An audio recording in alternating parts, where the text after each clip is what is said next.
spesialis paru dan dokter spesialis paru. Selamat siang juga kepada rekan-rekan P3DS lainnya. Saya dengan Andi Masyita Putri berkesempatan menjadi moderator untuk kegiatan ilmiah siang hari ini.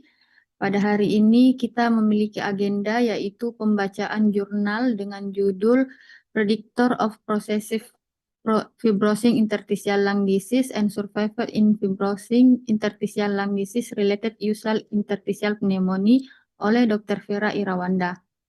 Sebelum kita memulai kegiatan ilmiah siang hari ini, mari kita berdoa terlebih dahulu. Bismillahirrahmanirrahim. Radina billahi robba wa bil islami dina wa bi muhammadin nabiyya wa rasulah. Rabbi zidna ilman warzuqna fahman waj'alna minas solihin.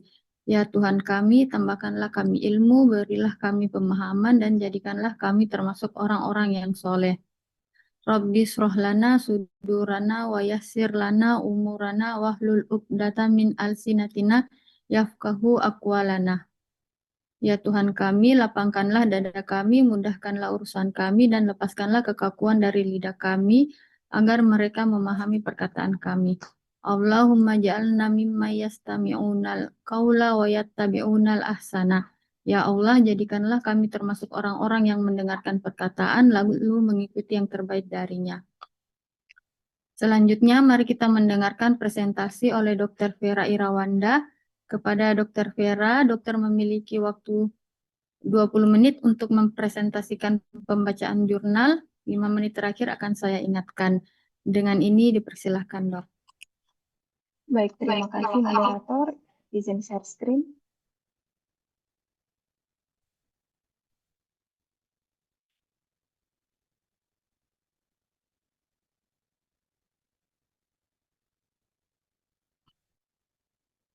Bismillahirrahmanirrahim. Assalamualaikum warahmatullahi wabarakatuh.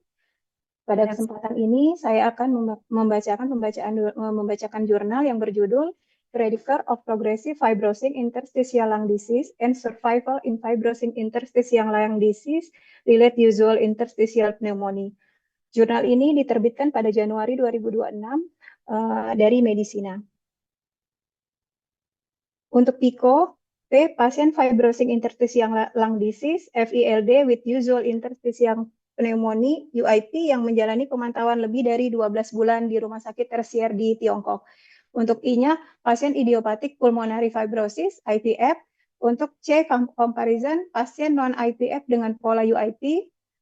O, outcome atau luaran faktor prediktor progressive fibrosing interstitial lung disease (PFILD) dan kesintasan FILD-UIP.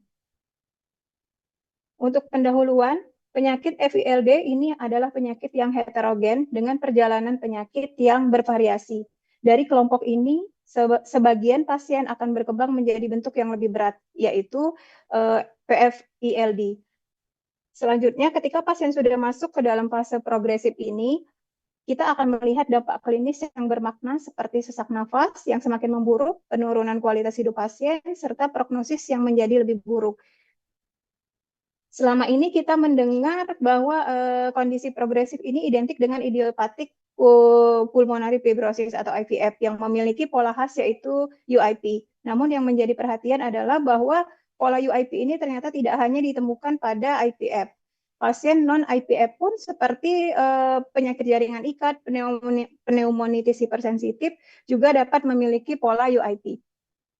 Pada bukti sebelumnya, kurang lebih 39% FILD berkembang menjadi PFILD, termasuk juga yang non-IPF. Sehingga terjadi permasalahan, yaitu untuk data dari faktor prediktor PFILD ini dan prognosis pada FILD-UIP ini masih terbatas. Oleh karena itu, penelitian ini dilakukan untuk mengevaluasi faktor-faktor yang berhubungan dengan kejadian PFILD, serta mortalitas pada pasien FILD dengan pola UIP. Dan juga penelitian ini penting untuk mendukung stratifikasi resiko, pemantauan penyakit, dan penentuan terapi. Untuk metode, pada jurnal ini yang pertama populasi, penelitian ini merupakan studi retrospektif yang dilakukan di salah satu rumah sakit di Tiongkok. Penelitian ini melibatkan pasien yang dirawat pada bulan Oktober 2020 sampai Juni 2025. pasien yang didiagnosis FILD UIP. Seluruh diagnosis ditegakkan melalui diskusi multidisiplin, yaitu melibatkan dokter paru, radiologi, patologi, reumatologi untuk memastikan kebenaran diagnosis. Lalu pasien kemudian dikategorikan menjadi dua kelompok, yaitu IPF UIP dan non-IPF UIP. Seluruh pasien yang dimasukkan dalam penelitian ini berada dalam kondisi stabil, yaitu belum menunjukkan tanda progresivitas atau PF ILD dalam 12 bulan sebelum penilaian awal. Untuk memastikan apakah pasien mengalami progresivitas, di sini peneliti menggunakan kriteria inbuilt. Untuk jumlah sampel, awalnya terdapat 150 pasien, namun setelah dilakukan eksklusi sebanyak 33 pasien dikeluarkan karena beberapa alasan, sehingga yang dilakukan penelitian ini adalah 117 pasien. Ini adalah gambar diagram alur penelitian. Jadi pada tahap 1 populasi awalnya 150 pasien. Selanjutnya setelah eksklusi dari data sebelum awal penelitian ada 7 pasien. Pasien yang sudah mengalami progresi sebelum penelitian ada 8. Pasien yang masa pemantauannya kurang dari 12 bulan ada 10, dan pasien yang hilang dalam pemantauan itu 8. Jadi pasien yang tersisa adalah yang benar-benar bisa dinilai progresivitasnya secara valid, sehingga mendapat 117 pasien. Dari 117 pasien ini dibagi menjadi 2, IPF dan non-IPF UIP. Yang IPF itu 67, non-IPF 50. Yang IVF dibagi lagi menjadi IVF tanpa progresif ILD ada 35, dan yang dengan progresif fibrosis ILD ada 32. Yang non-IVF, yang non-IVF dengan progresif ada 19, dan yang non-progresif ada 31.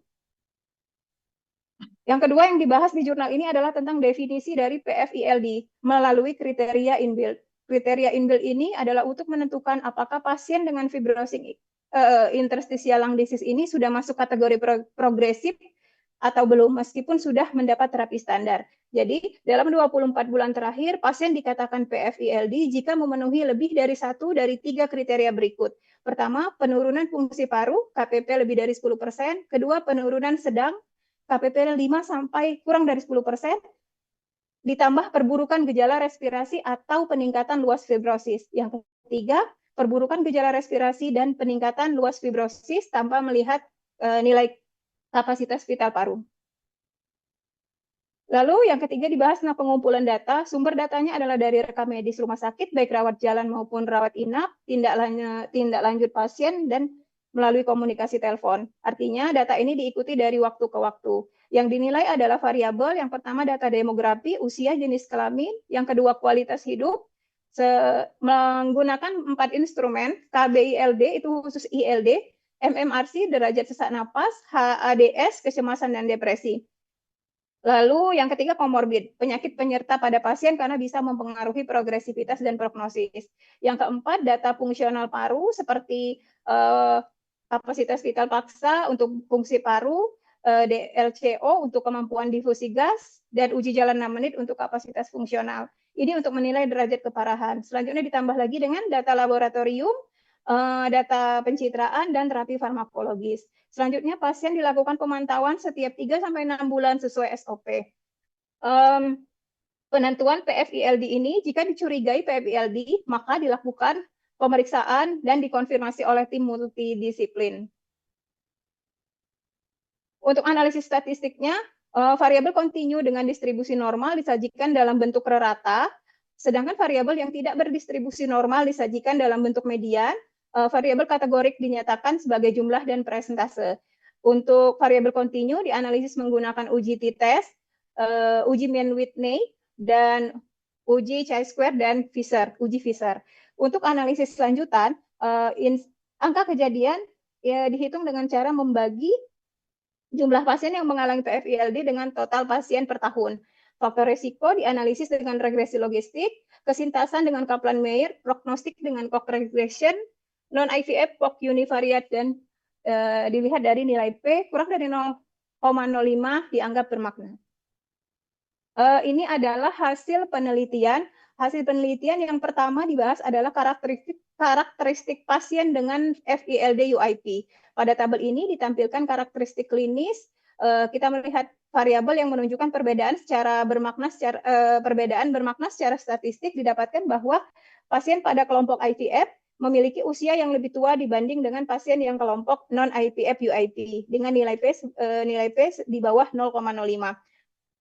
Lalu proporsi pasien dengan jenis kelamin, pasien laki-laki juga lebih tinggi daripada pasien perempuan. Parameter lain juga yang menunjukkan perbedaan bermakna adalah nadi di awal, di mana terdapat perbedaan bermakna antara kedua kelompok. Hal ini dapat mencerminkan perbedaan kondisi fisiologis atau status klinis awal pada pasien.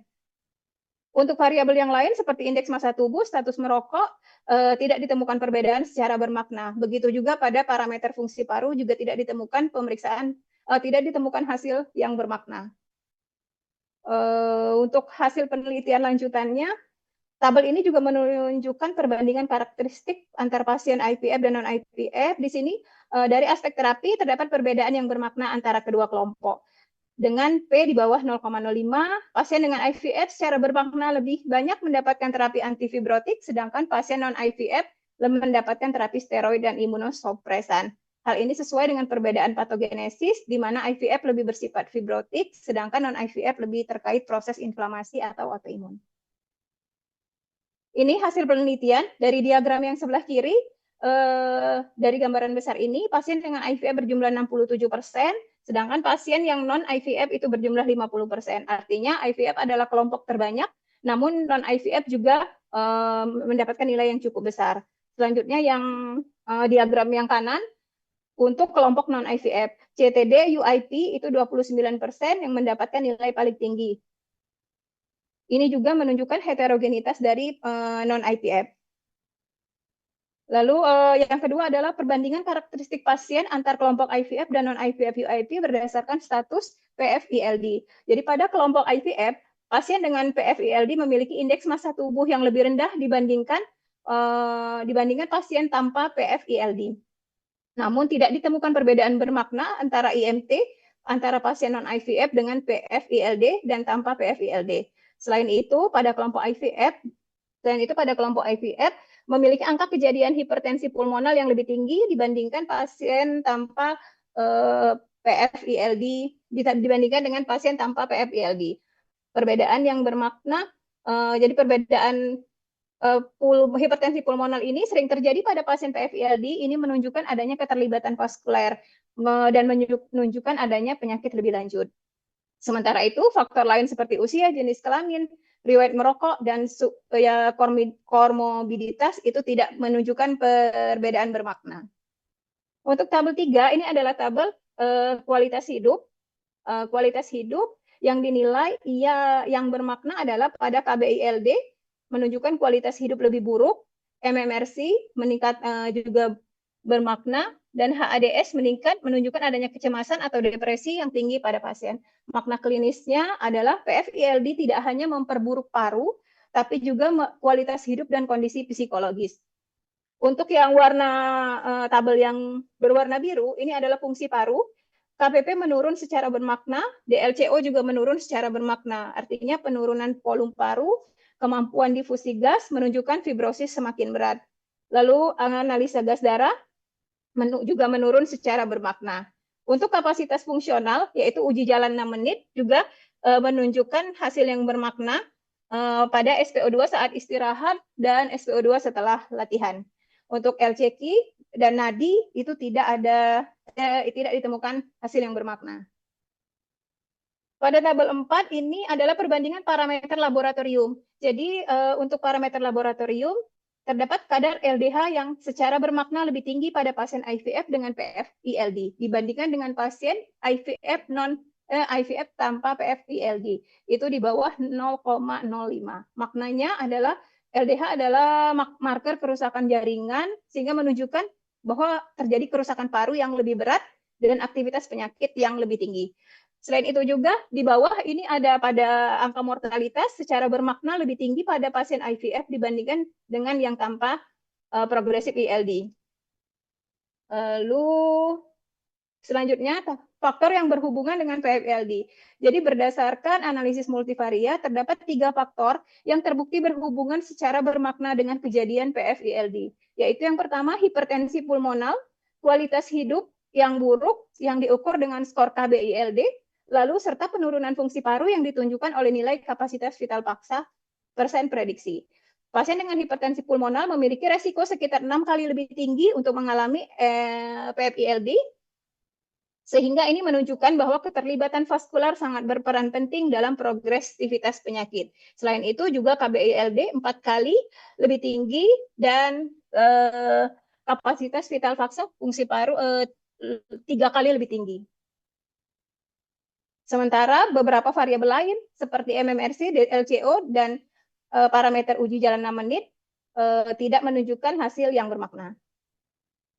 Ini adalah kurva Kaplan-Meier yang berfungsi untuk menilai kelangsungan hidup tanpa pasien dengan yang tanpa transplantasi. Pada yang sebelah kiri itu sumbu X, sumbu X adalah waktu atau bulan, sumbu Y adalah probabilitas kelangsungan hidup. Jadi pada temuan ini yang pada kedua grafik, garis yang turun lebih cepat itu adalah garis yang pasien dengan PFILD menandakan probabilitas survival lebih rendah. Artinya pasien yang mengalami progresivitas lebih cepat memburuk. Lalu yang kurva kedua juga sama pada pasien non-IVF UIP juga memperlihatkan perbedaan grafik yang bermakna.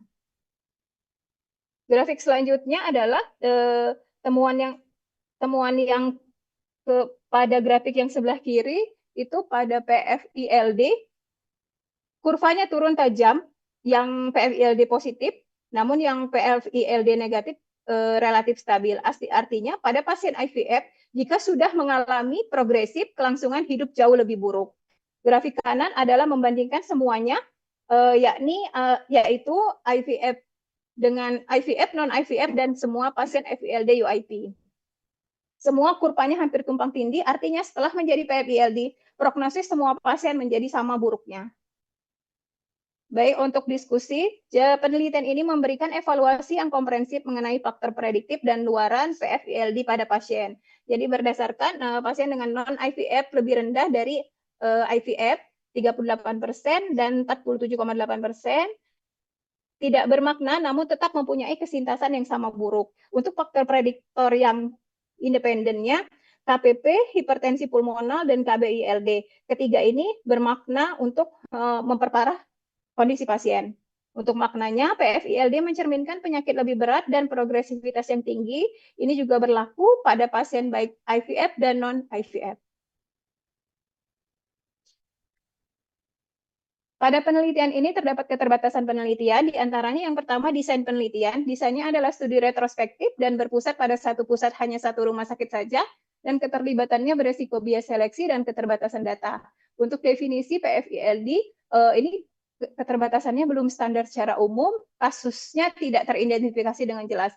Untuk populasi, kelompok non-IVF dengan pola UIP masih heterogen, dapat mempengaruhi konsistensi hasil. Pada terapi, perbedaan terapi dasar dari IVF dan non-IVF bisa bias indikasi terapi dan terdapat heterogenitas. Kedepannya diperlukan penelitian prospektif dengan jumlah sampel yang lebih besar untuk mengkonfirmasi temuannya, untuk mengkonfirmasi atau lanjutan dari jurnal ini. Kesimpulan, perkembangan PFILD secara bermakna memengaruhi kelangsungan hidup pasien dengan FILD UIP, baik non-IVF, UIP, dan IVF. Pasien dengan non-IVF UIP yang berkembang menjadi PFILD memiliki luaran klinis yang buruk sebanding dengan pasien IVF.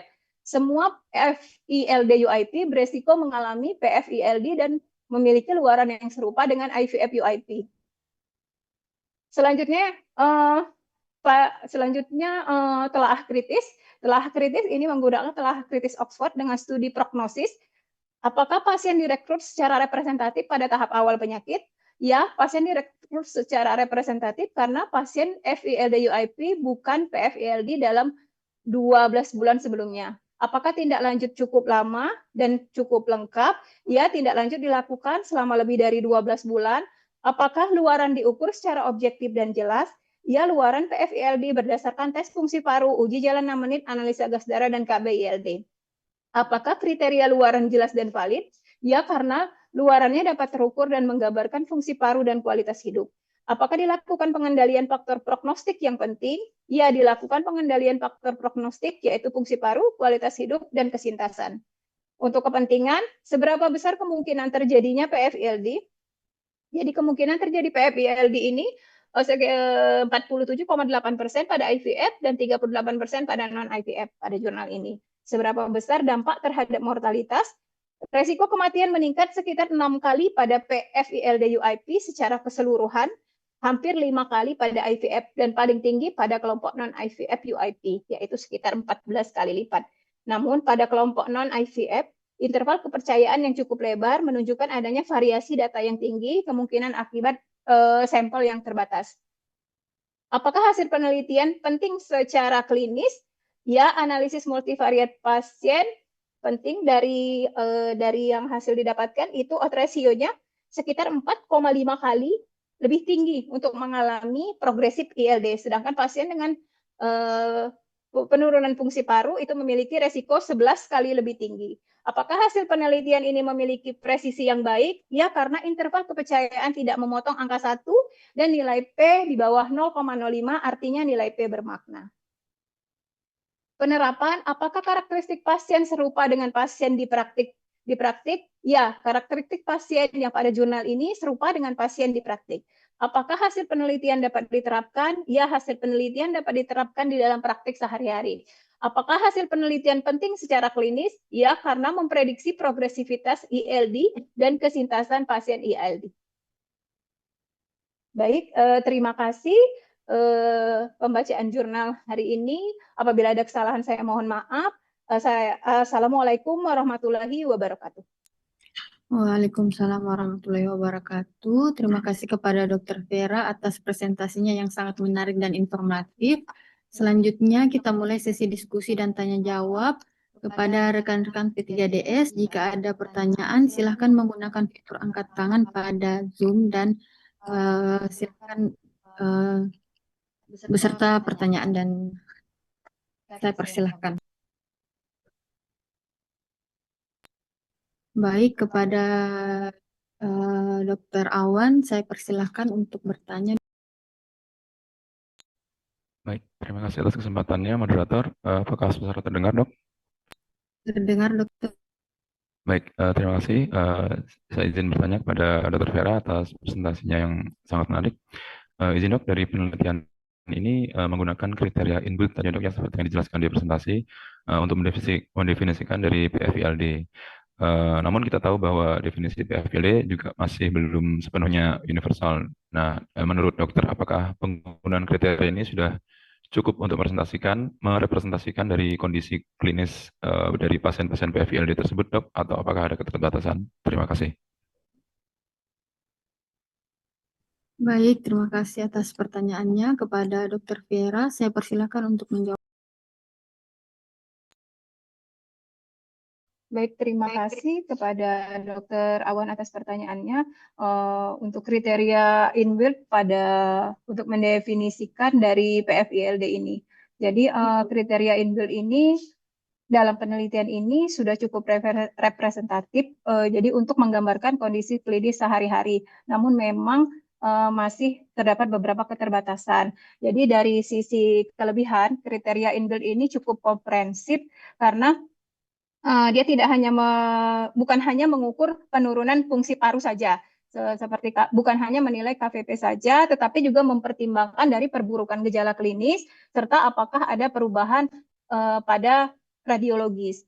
Ya, hal ini juga sesuai di praktik klinis, jadi di mana penilaian progresivitas ILD ini memang bersifat multidimensi, tidak hanya bergantung pada satu parameter saja. Kriteria ini juga sudah banyak digunakan dalam studi dan uji klinis sehingga sudah memberikan seperti standar dalam suatu penelitian. Memang masih terdapat keterbatasan karena belum seperti tadi Dok, belum sepenuhnya universal. Jadi memang kadang beberapa komponen itu perburukannya masih bersifat subjektif dan juga kadang penilaian radiologis juga dapat dipengaruhi oleh perbedaan antar observer. Lalu Sehingga dalam praktis klinis kita tidak seharusnya bergantung pada satu kriteria saja, tapi tetap perlu menggunakan pendekatan klinis yang komprehensif dan menggunakan tim multidisiplin, dokter. Baik, terima kasih dokter. Mohon maaf apabila ada yang kurang. Baik, terima kasih atas jawabannya. Saya kembalikan kepada Dr. Arif Himawan. Apakah ada tanggapan, Dok? Baik, terima kasih atas jawabannya, Dok. Saya setuju dengan Dr. Vera. Apa yang disampaikan sesuai dengan jurnal yang saya baca di PubMed Central, jurnal yang diterbitkan oleh Sebastian Emmanuel Torres dengan judul Outcomes and Incident of PF-ALD According to Different Definition in a Real World Setting. Di dalam jurnal ini juga menjelaskan bahwa hingga saat ini juga masih terdapat 4 definisi berbeda yang telah digunakan untuk mengidentifikasi pasien dari PF-ILD. Di antaranya yaitu kriteria dari COTIN, kemudian dari relief, inbuilt, dan juga UILD atau unclassified ILD. Dan di antara ketiga definisi tersebut, kriteria dari inbuilt ini yang paling mendekati definisi dari PFLD yaitu sebesar 48%. Terima kasih, Dok. Saya kembalikan ke moderator. Baik, terima kasih atas informasinya, Dok. Selanjutnya saya kembalikan kepada teman-teman P3DS. Apakah masih ada yang bertanya?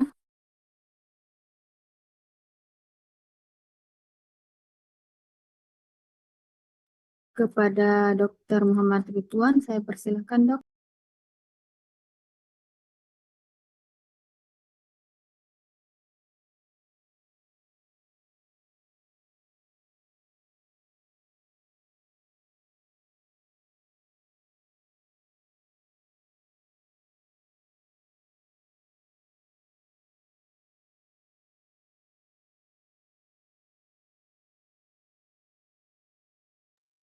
Baik, kepada Dr. Vera, apakah sudah jelas untuk pertanyaannya, Dok?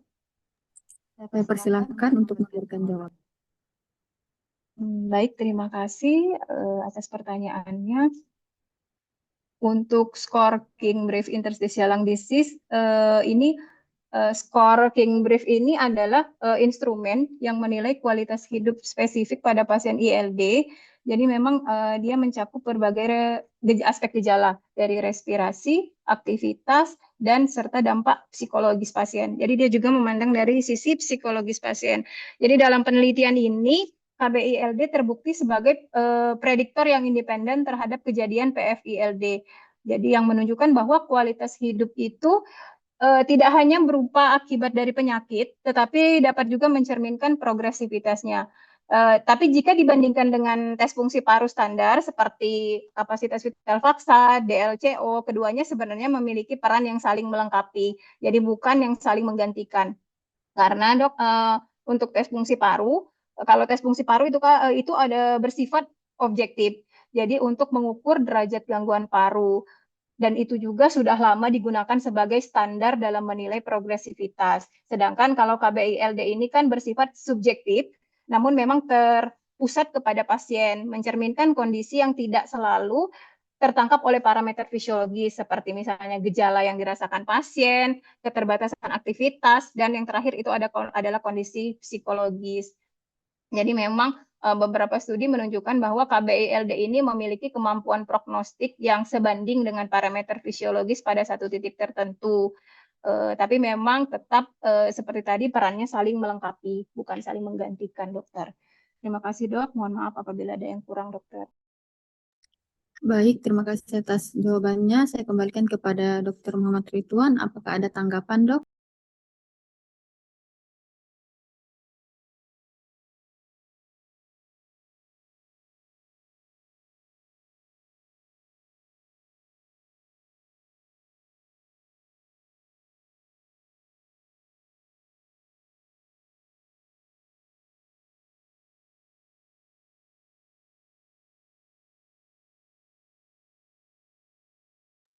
Baik, terima kasih. Selanjutnya saya berikan kesempatan kembali kepada teman-teman P3DS. Apakah masih ada yang ingin bertanya, Dok?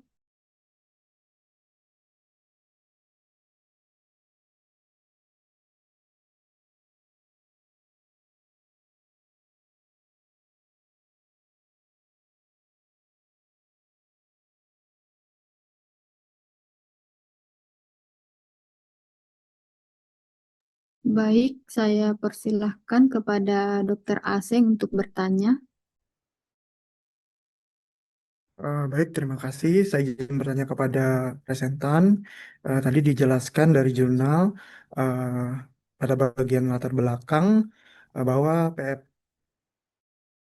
ILD tidak hanya terjadi pada IPF, tetapi juga terjadi pada non-IPF dengan pola UIP. Nah, yang ingin saya tanyakan, menurut penyaji, apakah sebenarnya yang lebih menentukan progresivitas eh, apakah karena etiologi, penyakit, atau justru pola IUP itu sendiri sebagai suatu bentuk fenotip fibrotik? Itu untuk yang saya tanyakan, Dok. Baik, terima kasih kepada Dr. Aseng. Kepada Dr. Vera, apakah sudah cukup jelas pertanyaannya, Dok? Sudah, Dokter? Baik. Baik, terima kasih kepada Dokter Asek. Berdasarkan hasil dari penelitian ini, progresivitas penyakit memang tidak hanya ditentukan oleh etiologi dasar, tetapi lebih dipengaruhi oleh pola UIP sebagai suatu fenotip fibrotik. Jadi hal ini terlihat dari temuan bahwa pada pasien IVF maupun non-IVF dengan pola UIP memiliki resiko yang cukup tinggi untuk berkembang menjadi progresif ILD. Dan yang penting lagi, jadi pada pasien itu setelah memasuki progresif ILD, prognosis keduanya menjadi serupa. Jadi terutama dalam hal penurunan fungsi paru dan kesintasan. Kalau dari secara patofisiologi, UIP ini mencerminkan adanya proses fibrosis paru yang bersifat progresif dan irreversibel. Jadi dengan dominasi fibroproliferatif seperti remodeling jaringan serta pembentukan jaringan parut yang menetap.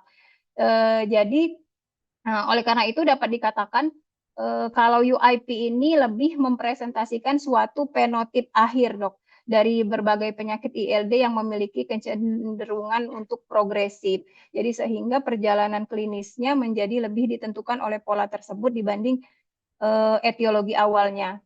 Namun demikian, memang etiologi tetap memiliki peran, terutama dalam menentukan terapi, seperti memengaruhi respons terhadap terapi, sehingga secara keseluruhan dapat kita simpulkan bahwa etiologi tetap penting dalam tahap awal dan penentuan terapi, tetapi pola UIP ini sebagai penotip fibrotik juga penting dalam progresivitas dan prognosis jangka panjang pasien. Mungkin itu, Dokter. Terima kasih. Mohon maaf apabila ada yang kurang, Dokter. Baik, terima kasih atas jawabannya. Saya kembalikan kepada Dr. Aseng. Apakah ada tanggapan, Dok?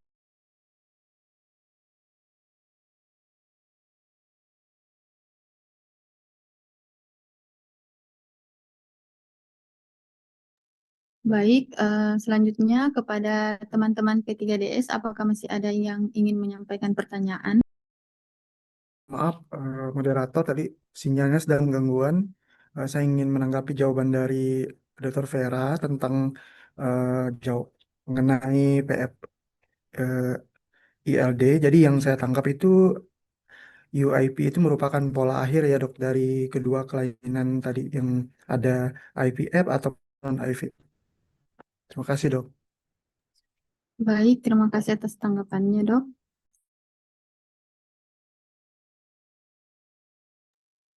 Saya kembalikan kepada teman-teman P3DS, apakah masih ada yang ingin bertanya?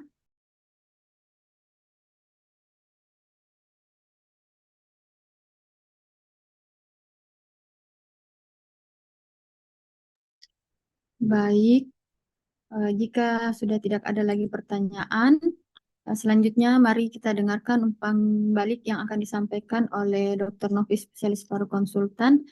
Kepada dokter, mohon bimbingan dan arahannya, Dok.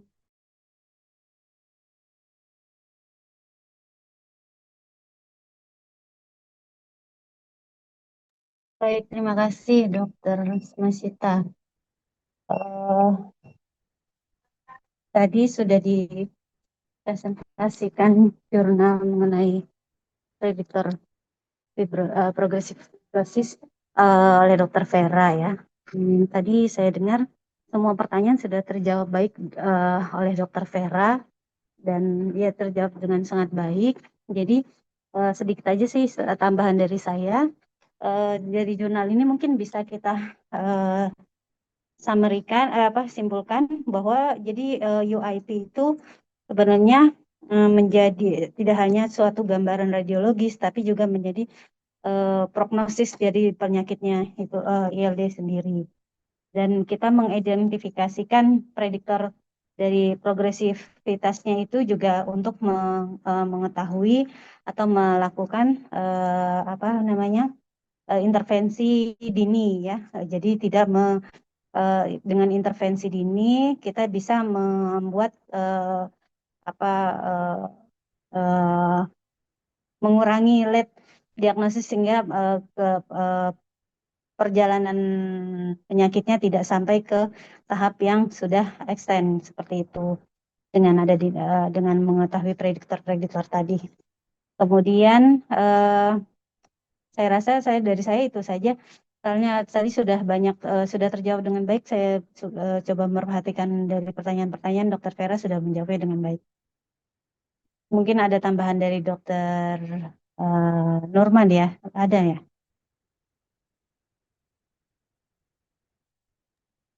Ya, Ya, silakan. baik. Terima kasih kepada Dr. Novi, spesialis paru konsultan atas arahannya. Selanjutnya telah bergabung Dr. Nurman, spesialis dan arahannya. Baik, terima kasih izin dok. Jadi untuk PFILD, nah jadi ini kan memang jurnal ini mengangkat bahwa apapun jenis ILD-nya, mau dia itu IPF atau non-IPF, apabila ada progressive fibrosing interstitial disease, maka dia akan menghasilkan prognostik yang lebih buruk, gitu ya, pada pasien. Nah, ini yang harus teman-teman tahu itu pertama, apa sih yang dikatakan pulmonary fibrosing, progressive fibrosing interstitial disease. Nah, yang dikatakan progresif itu yang mana? Nah, jadi emang ada beberapa kriteria untuk mengatakan oh ini suatu progressive fibrosing ILD. Itu ada kriteria inbuilt, ada kriteria trials one, terus ada juga kriteria yang dibuat oleh ATS, IRS yang berkolaborasi dengan JRS gitu, dengan alat. Nah, jadi masing-masing itu punya kekurangan dan kelebihan masing-masing. Nah, kalau misalnya pada penelitian ini, penelitinya memakai untuk definisi PFILD-nya memakai kriteria inbuilt. Inbuilt itu kriterianya apa? Jadi dilakukan pemantauan itu dalam 24 bulan. Jadi diperiksa pasiennya nanti 24 bulan kemudian kita lihat bagaimana kriteria yang ada pada pasien. Yang dilihat apa? Pertama, fungsi paru. Fungsi paru yang dilihat dari spirometri adalah KVP nih. Nah, dia harus ditemukan penurunan minimal 10% dari nilai prediksinya gitu. Dan penurunan relatif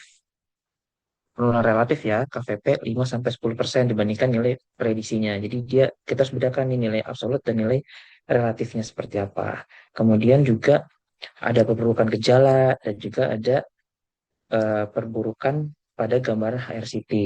Nah, cuma untuk yang HRCT memang menyatakan ini suatu gambaran yang memburuk atau masih sama dengan sebelumnya itu memang eh, berbeda-beda nih pandangan ahlinya. Jadi yang paling bisa jelas banget dilihat pertama adalah perubahan fungsi parunya dia, mau fungsi paru berdasarkan spirometri atau berdasarkan DLCO, dan juga gejala-gejala yang dialami pasien.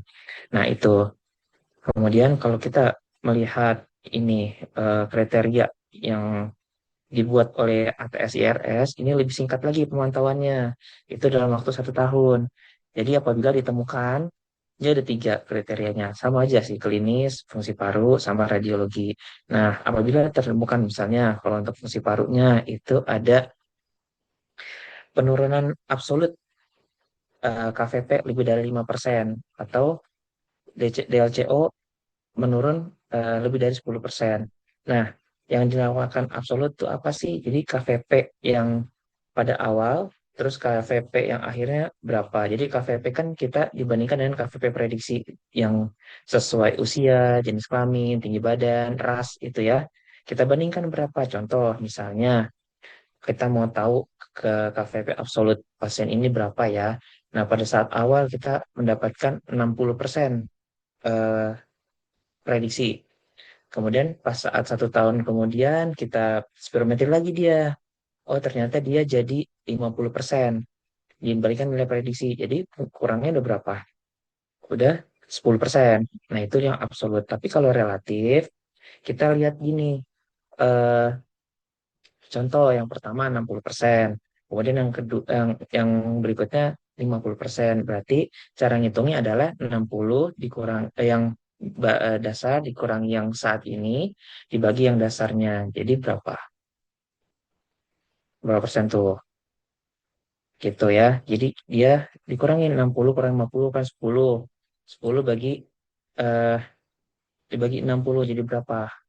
Nah, segitulah penurunannya gitu ya. Terus juga perburukan gejala dan juga ada perburukan gambaran HRCT. Jadi teman-teman harus tahu itu. Nah, di jurnal ini kembali lagi eh, selain kriteria yang eh, fungsi paru juga kan dilihat kriteria berdasarkan klinis. Nah, klinisnya memakai apa? Mereka memakai KBILD gitu. Jadi memakai kriteria KBILD. KBILD itu dia terdiri dari 15 eh, poin yang akan dinilai di kuesioner itu. Nah, efektif nggak nih KBILD? Nah, kita bisa lihat di hasil penelitian pada jurnal ini. Ternyata KBILD itu eh, bisa loh berguna untuk kita bisa berguna bukan hasilnya itu signifikan loh, bermakna loh bisa dibilang dibandingkan dengan yang tidak ada PFILD-nya. Nah, jadi tadi teman-teman nih bisa nih kalau misalnya ada pasien ILD, oh saya pengen tahu nih kira-kira eh, nanti ke depannya bagaimana prognostik pasiennya, mungkin bisa tuh nanti dicari kriteria KBILD-nya, kemudian kalau teman-teman eh, nilai berapa skornya nanti. Nah, nanti kita bandingkan tahun depan bagaimana. Kan akan kita pantau terus. Bisa salah satunya kayak gitu. Terus dari fungsi parunya, pastikan pertama-tama datang kita akan periksa dong, berarti spirometri, DLCO. Nah, itu dari modal awalnya. Nanti kita ulang lagi tahun depan, bagaimana kita lihat. Terus juga, oh, udah pasiennya nggak kuat dok niupnya karena eh, udah tua gitu kan. Terus juga eh, fungsi apa gambaran parunya nih dari HRCT kurang bagus. Wah, jadi kita pakai apa alternatifnya? Bisa pakai di sini kan bermakna nih dari penelitian ini, uji jalan 6 menit. Ada nggak, Dokter Vera? Ada kan? Uji jalan 6 menit dia bermakna nggak? Bermakna. Jadi kita bisa menggunakan itu. Jadi kita minta pasiennya uji jalan 6 menit. Nah, untuk uji jalan 6 menit, nanti teman-teman cari lagi gimana caranya. Gitu. Itu kita bisa lakukan. Nanti kita tahun depan kita ulang lagi uji jalan 6 menit seperti apa. Jadi yang bisa kita dapatkan dari jurnal ini adalah kita bisa loh dari awal menentukan dia ini progresivitasnya seperti apa pada pasien ini kita pantau terus-terusan. Nah, terus yang paling penting juga ternyata apapun jenis ILD-nya kalau ada PFILD itu menunjukkan eh, kesintasannya yang lebih buruk dibandingkan yang tanpa PFILD. Jadi eh, apa yang bisa kita ambil? Jadi kita harus bisa nih membuat pasien yang udah kita tahu ILD jangan sampai dia mendapat progressive fibrosing interstitial lung disease. Gimana caranya? Ya supaya nggak cepat progresif kita berikan pertama imunomodulator. Mungkin kita misalnya dia itu suatu CTD-GLD ada autoimunnya ya kita harus atur imunnya, inflamasi harus kita atasi. Kalau ada fibrosis, kita kasih antifibrotik. Kemudian misalnya dia juga salah satu penyebab progresivitasnya adalah infeksi. Nah, kita tingkatkan imunitasnya. Kita sarankan pasiennya untuk imunisasi, gitu kan. Vaksinasi, vaksinasi, vaksin pneumonia, influenza kan. Nah, itu harapannya jangan sampai dia jatuh ke progresif fibrosing ILD. Karena aku udah jatuh ke progresif ILD, coba lihat kurva Kaplan-Meiernya. Jelek semua kan? Itu kesintasannya dalam waktu 50 bulan itu sudah eh, kurang dari 20%. Nah, itu sedikit sekali gitu. Baik, mungkin dari saya sekian ya. Terima kasih, Dok. Baik, terima kasih kepada Dr. Norman atas bimbingan dan arahannya. Selanjutnya kepada Dr. Cahyo, spesialis paru. Izin dok, mohon bimbingan dan arahan. Assalamualaikum warahmatullahi wabarakatuh. Waalaikumsalam. Suara saya terdengar, Dok? Terdengar dok. Ya, terima kasih Dokter Vera ya yang telah mempresentasikan dengan baik jurnal ini. Jadi di sini saya cuma mau memberitahu ke teman-teman bahwa sebenarnya ilmu paru itu luas ya. Jadi kita bisa mempelajari tentang ILD ini. Teman-teman harus tahu bagaimana cara mendiagnosis pasien dengan IPF, idiopathic pulmonary fibrosis. Teman-teman harus tahu bagaimana untuk terapinya. Jika nanti pasien kalian ketemu dengan pasien dengan IPF, ya mau nggak mau kita sebagai dokter paru harus bisa menangani ya IPF itu, bagaimana cara menangani IPF itu. Kemudian dari saya sih cukup ya dok ya, nggak ada tambahan apa-apa. Tadi sudah dijelaskan banyak oleh dokter Norman dan dokter Novio. Presentasinya udah cukup baik dan dokter Vera juga menjelaskannya juga dengan baik dok. Terima kasih dok. Baik, terima kasih dok atas bimbingan dan arahannya.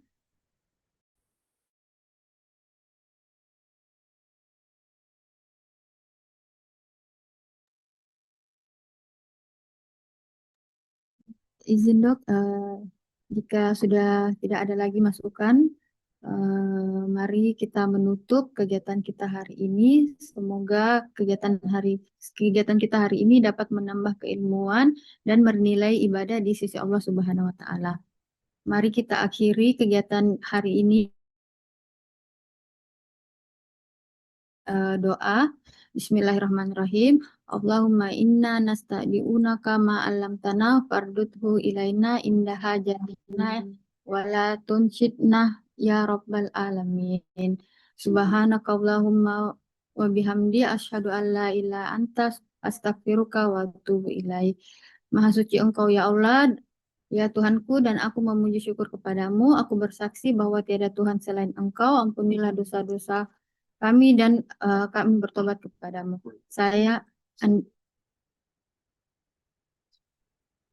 Jadi sebagai kesimpulan dari jurnal ini bahwa perkembangan PFILD secara bermakna memengaruhi kelangsungan hidup pada pasien dengan FILD UIP dan IPF UIP dan IPF. Oleh karena itu, pemantauan yang ketat dan penata laksanaan yang tepat sejak dini menjadi sangat penting dalam praktek klinis kita sehari-hari. Demikian, saya Andi Masyita Putri selaku moderator. Mohon maaf bila ada hilaf dan kesalahan selama memandu kegiatan hari ini. Terima kasih banyak. Saya tutup. Wassalamualaikum warahmatullahi wabarakatuh. Assalamualaikum warahmatullahi wabarakatuh. Waalaikumsalam warahmatullahi wabarakatuh. Terima kasih Dokter Terima Norman. kasih dokter. Waalaikumsalam warahmatullahi wabarakatuh. Terima kasih. Dokter. Waalaikumsalam.